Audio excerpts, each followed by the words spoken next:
Hi and welcome to this quick grab, and in this one we're going to look at the concept of a time signature. So a time signature is used in music to basically compartmentalize the music, break it down into chunks that we can count. So to do this we'll look at the most common time signature, which is 4/4. So we have two numbers over the top of each other, 4 and 4. The top number tells me the number of beats in each bar. And a bar is one of those sort of compartments that I was talking about before. So this is the number of beats, and the bottom number tells me the type of beat. Now, by type of beat is a bigger conversation that we need to go into on looking at note values, but what we can do is just take this bottom number, put a 1 over the top of it and turn it into a fraction. That number there tells me the type of beat in the bar. Each beat will be a quarter note, or a crotchet if you want to think of it in those terms. A quarter note looks something like this. So the most basic bar that I could express with 4/4 would have 4 of these quarter notes in it. A bit like so. And we would count them.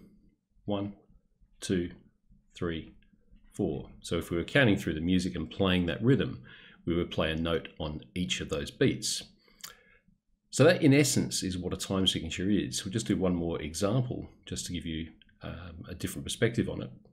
So if we took a time signature like 4/8, for example, nothing's changed at the top. We've still got 4 beats in the bar, but this bottom number has changed. We'll do the same trick. We'll put a 1 over the top of that 8. That now tells me that the type of beat for this time signature is an 8th note, or a quaver, if you're thinking of it in those terms. And an 8th note looks a little bit like this, and if we had the most basic bar that we could represent, it would look something like this. 4 of these 8th notes. I'm going to beam these notes together, and again we would count this as 1, 2, 3, 4. There's still 4 beats in the bar, it's just that the type of beat has now changed to be an 8th note or a quaver.